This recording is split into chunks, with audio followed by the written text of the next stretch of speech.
여러분, 사람은 누구나 불편한 상황을 피하고 싶은 마음을 가지게 되는 것이 당연한 성정이 아닐까 하는 생각을 해보게 됩니다. 가급적 많은 사람들과 평화롭게 지내고 싶고, 싫은 소리를 듣거나 하기 싫고, 그렇게 서로가 서로에게 좋은 사람으로 인식되기 위해 노력하는 것이 우리 일반적인 사람들의 기본적인 마음이 아닐까 하는 생각을 해보게 됩니다. 따라서 불편한 상황을 피하기 위해서 때로는 하기 싫은 일도 스스로 할 때가 있고 해야 할 말도 참을 때가 있는 것이 우리의 삶 가운데 하나의 단편이 아닐까 하는 생각을 해보게 되는 것도 사실이지요. 그런데 우리가 신앙생활을 할 때에도 이런 요인들이 작용하게 된다는 것을 발견할 때가 있습니다. 좋은 게 좋은 거다, 은혜롭게 하자, 이런 말들을 우리가 참 많이 듣고 하게 되는데요. 좋은 게 좋은 거다 하는 말, 괜히 불편한 상황을 만들지 말자는 것이죠. 은혜롭게 하자라고 할 때 그 은혜가 무엇인지도 생각해보지 않은 채 단지 조용조용히 잘 원만하게 지나가게 되는 것을 나타낼 때가 굉장히 많다는 것을 우리가 발견하게 됩니다. 맞습니다. 화평하게 지내고 또한 모두가 함께 사이좋게 지내는 것은 너무너무 중요한 것이라고 할 수 있겠지요.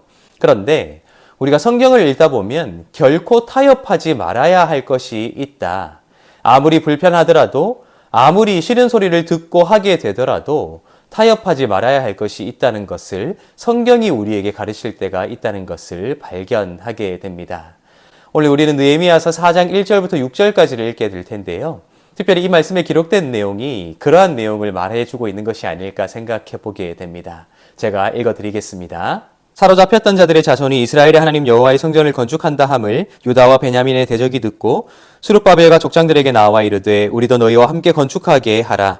우리도 너희 같이 너희 하나님을 찾노라. 아스루 왕 에살핫돈이 우리를 이리로 오게 한 날부터 우리가 하나님께 제사를 드리노라 하니 스룹바벨과 예수아와 기타 이스라엘 족장들이 이르되 우리 하나님의 성전을 건축하는데 너희는 우리와 상관이 없느니라. 바사 왕 고레스가 우리에게 명령하신 대로 우리가 이스라엘의 하나님 여호와를 위하여 홀로 건축하리라 하였더니 이로부터 그 땅 백성이 유다 백성의 손을 약하게 하여 그 건축을 방해하되 바사왕 고레스의 시대부터 바사왕 다리오가 즉위할 때까지 관리들에게 뇌물을 주어 그 계획을 막았으며 또 아하수에로가 즉위할 때에 그들이 글을 올려 유다와 예루살렘 주민을 고발하니라. 아멘. 사실 불편한 상황이 전제되어 있지요. 하나님의 백성들, 유다인들이 포로지에서 돌아와서 성전을 건축하려고 할 때에 그 일을 그 주변에 살던 수많은 민족들이 들었던 모양입니다. 따라서 그 땅의 백성들이 나와 유다인들에게 요청하게 되는 것이죠. 우리도 너희를 도와서 이 일을 돕게 하라. 왜냐하면 우리도 그 하나님을 찾고 예배하기 때문이다 하고 말하고 있기 때문입니다. 생각해보면 유다인들 입장에서는 굉장히 좋은 기회 아닐까요? 그들도 하나님을 예배하고 찾는다니 말입니다. 그리고 그들이 도와주겠다니 얼마나 큰 기회가 찾아온 것이겠습니까? 그런데 놀랍게도 스룹바벨과 예수아와 또 이스라엘의 지도자들이 그들에게 딱 잘라 말하는 것이죠. 너희는 우리와 관계된 것이 없다. 이 일에 관여하지 말라. 너희의 도움은 필요 없다. 우리끼리 이 성전을 건축하겠다 하고 선언하는 것이 바로 3절에 기록되어 있다 하는 것입니다. 너무 단호하지 않나요? 이 말을 들은 사람들이 결국 그 일을 방해하는 지경에 이르게 되었으니 차라리 그렇게 대적자를 만들지 말고 또 그렇게 갈등하지 말고 그냥 도와준다고 할 때 그 도움을 받아들였으면 얼마나 좋을까 하는 생각을 해보게 된다는 것입니다. 여러분, 왜 스룹바벨과 예수아와 지도자들이 그들의 도움을 거절했을까요? 그들이 하나님을 찾고 예배한다는 것이 거짓말이었기 때문일까요? 아니요, 놀랍게도 사실이었습니다.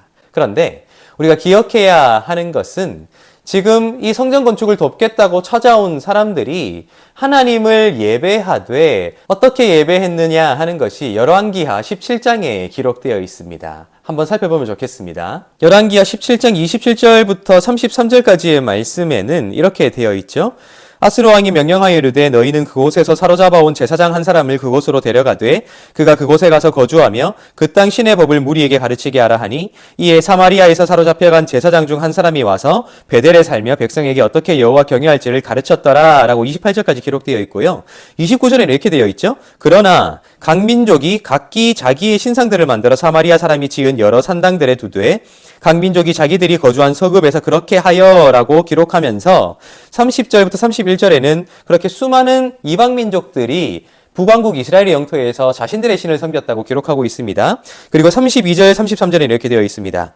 그들이 또 여호와를 경외하여 자기 중에서 사람을 산당의 제사장으로 택하여 그 산당들에서 자기를 위하여 제사를 드리게 하니라. 이와 같이 그들이 여호와도 경외하고 또한 어디에서부터 옮겨왔든지 그 민족의 풍속대로 자기들의 신들도 섬겼더라 라고 되어 있습니다. 성전을 재건하기 위하여 노력하고 있는 유다인들에게 찾아와서 우리도 그 하나님을 섬긴다라고 했던 사람들의 말은 거짓이 아니었죠. 그런데 그들은 순수하게 여호와 하나님만을 예배한 것이 아니라 자신들의 풍속과 여호와를 섬기는 그 신앙을 마음대로 뒤섞어서 굉장히 오염된 신앙관을 가지고 있었다 하는 것이 이미 이 열왕기 하서에 기록되어 있다 하는 것입니다. 그 사실을 너무나도 잘 알고 있기에 지금 하나님께 예배드릴 성전을 짓는 일에 그들을 동참시킬 수가 없는 것이죠. 왜냐하면 그들이 하나님을 제대로 예배하지 못했고 제대로 섬기지 못했기 때문에 포로가 되었던 것이 이제 끝나게 되어 다시 그 신앙의 순수성을 되찾아야 하는데 도움을 받을 수 있다는 이유로 오염되어 버린 신앙을 받아들이게 되면 그들의 성전이 단지 건축물에 불과한 그러한 것에 전락하게 되기 때문입니다. 따라서 스룹바벨과 예수아와 지도자들은 그들의 도움이 필요 없이 순수한 믿음을 가진 사람들이 여호와의 성전을 짓겠다 선언하고 있다 하는 것입니다. 여러분, 우리의 신앙에도 바로 이러한 용기가 필요하지 않을까 하는 생각을 해보게 됩니다. 타협해야 할 것과 타협하지 말아야 할 것이 있습니다. 우리의 신앙의 순수성을 해치는 것이라면 그 어떠한 경우에라도 우리에게 도움이 될지라도 득이 될지라도 타협하지 말아야 한다 하는 것이지요. 여러분, 오늘도 우리가 하루를 살아가게 될 것입니다. 수많은 목소리들이 들리고 수많은 일들을 우리가 경험하게 되면 수많은 사람들을 만나게 될 것입니다. 득이 될 거예요. 이익이 될 거예요. 그러나 우리의 신앙을 망치는 것이라면, 우리의 신앙을 오염시키는 것이라면 분별하여 거부할 수 있는 믿음의 용기, 때로 그 거부함이 나에게 손해가 될지라도 나에게 득이 되지 않을지라도 마땅히 믿음을 위해서 그것을 버릴 수 있는 용기, 어쩌면 하나님께서 그 용기 있는 자들을 찾지 않으시는가 하는 생각을 해보게 됩니다. 오늘도 그러한 삶으로 온전히 하나님께 영광 돌리게 되시기를 예수님의 이름으로 축복합니다.